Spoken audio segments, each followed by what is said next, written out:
Welcome to the review of Secret of the Silver Blades.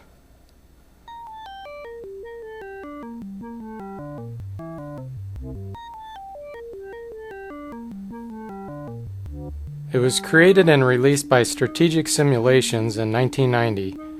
It is the third in the series of the Gold Box games, and is a continuation of Curse of the Azure Bonds. If you haven't already done so, I recommend watching the Curse of the Azure Bonds review I did before watching this one.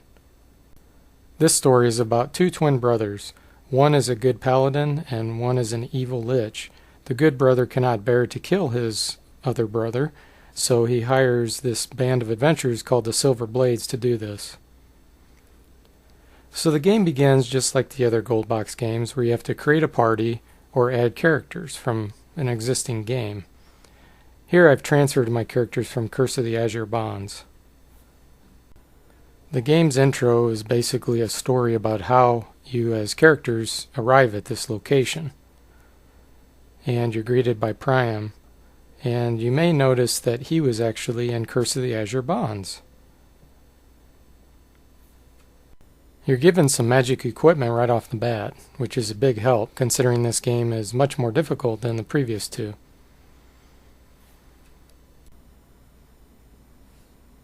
The navigation in the game is very similar to Curse of the Azure Bonds. So you have a three-dimensional first-person perspective where you walk around, or you can get an overhead view. You can have gems appraised, just like in the previous game, in which you can then sell or keep the gems. There are some new items in this game. One is a cute yellow canary, which can be used in order to check for poisonous gas in a mine. You have to equip it, which I thought was kind of odd. The damage is 1d1 minus 1, and mages cannot equip it, only fighters can. You'll notice that there's very expensive equipment right in the first town, like this dart of hornet's nest is 30,000 gold pieces. You can identify equipment, just like in the previous games. And training characters works the same way. You still have temples, where you can be cured of diseases, wounds, etc. And one new concept is the ability to deposit and withdraw gold, or platinum. This is a very handy feature considering your characters actually get encumbered by the amount of pieces they're carrying. You can also buy a gem by paying 100 platinum. Again, a way to offload the encumbrance of your characters. You can even deposit items. As far as combat, the most popular spell, Fireball, is back. There's infamous hold spells that still work the same way. Poison still kills enemies. There's still Slay Living. The Dart of the Hornet's Nest is back, as well as Cone of Cold. Thieves still get the backstab ability. And gaze attacks can still be reflected by magical shields. You can interrupt spellcasters just like in the previous games if you hit them when they're in the middle of casting. Now this game has three main types of dragons. There's small ones like these hatchlings, medium-sized,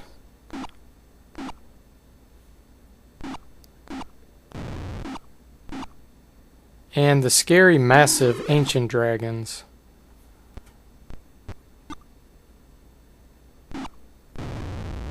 And white dragons are finally introduced, which do cold damage.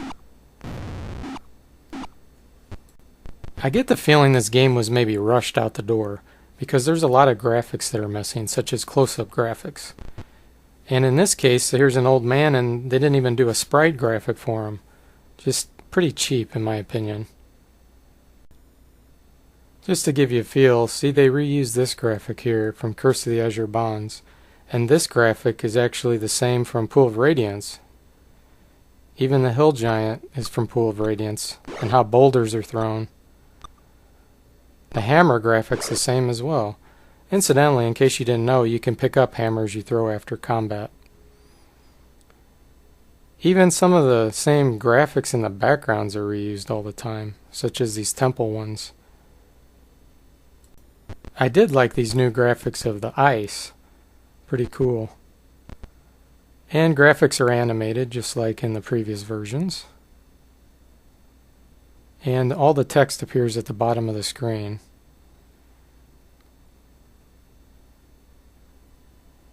The game still has journal entries. And same concept with options for a menu.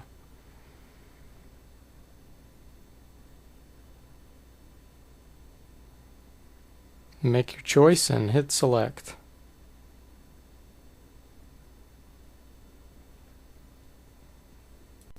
The biggest annoyance in the game is in the main menu you have to hit exit first before you can move.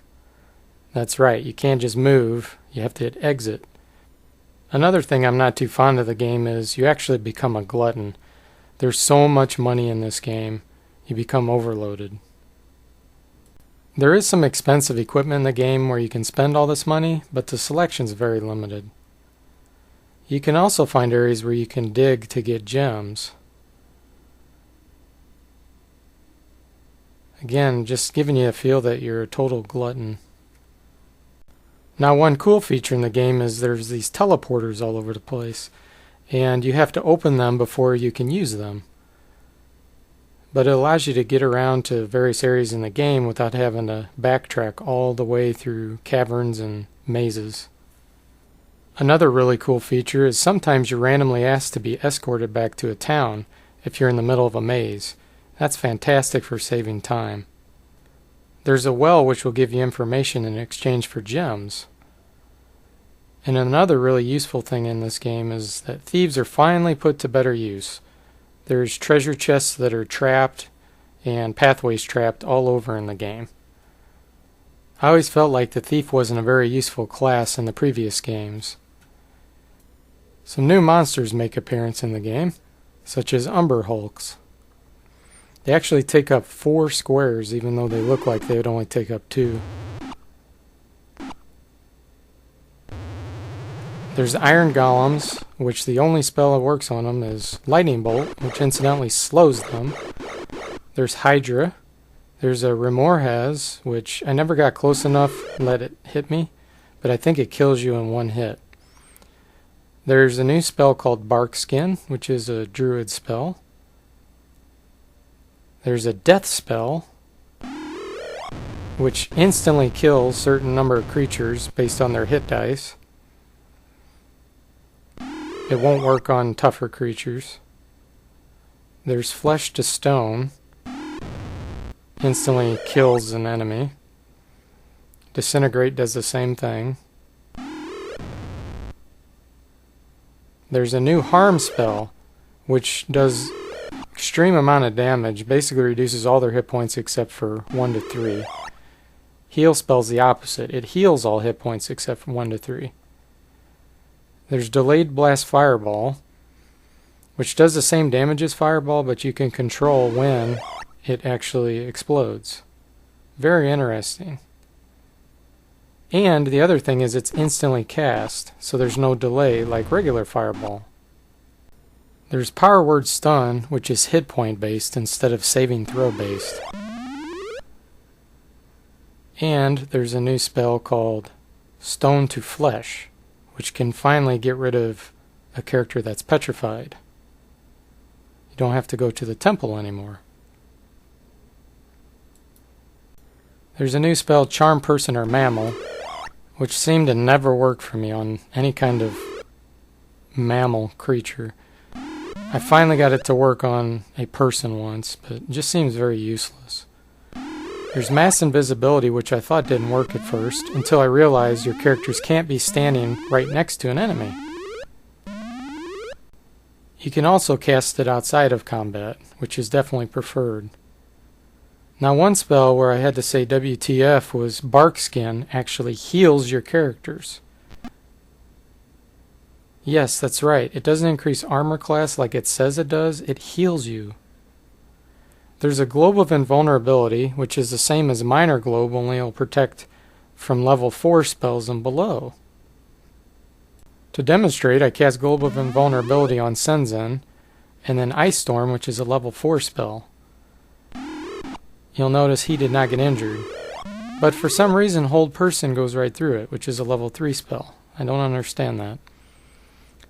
There's a Druid spell called Fairy Fire, which allows you to select all kinds of targets, and what it does is basically increase their armor class so they're easier to hit.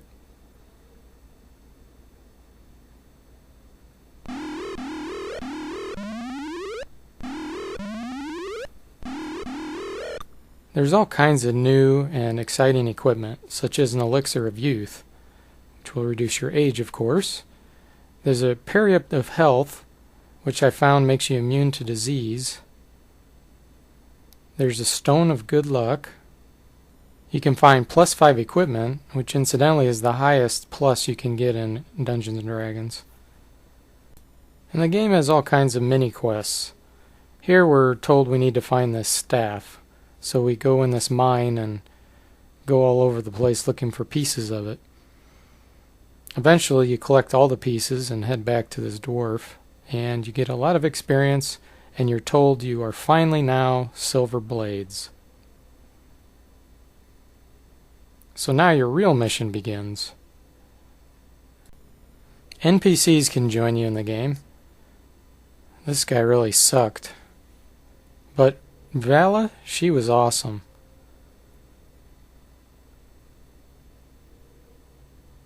Just look at her go in combat. Oh yeah. You can also train characters that are NPCs. I found that quite interesting. And you spend a lot of time walking around in mines. This is probably the most tedious part of the game. Actually quite boring. There's 10 levels in this particular one.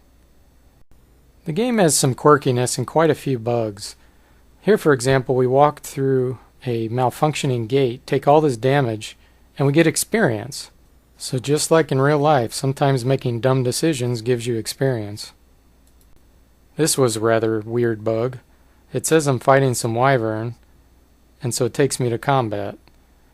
And I don't see them anywhere on the battlefield, so I finish, and I get 0 experience. They couldn't fit on the battlefield, so they disappeared. Here was another weird bug. I looked at the icon of one of the NPCs, and then Vala's icon became this shadow-looking icon. Very strange. A design bug I found in the game is you can actually deposit NPC items in the bank, and they give them over proudly.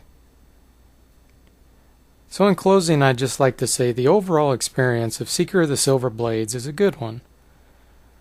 It isn't as good as Curse of the Azure Bonds as far as new enhancements that have been made. There's no new character classes, a lot of the old graphics are reused, and there's not too many new spells. But again, overall, if you liked Curse of the Azure Bonds and Pool of Radiance, this is definitely one that you'll want to be playing.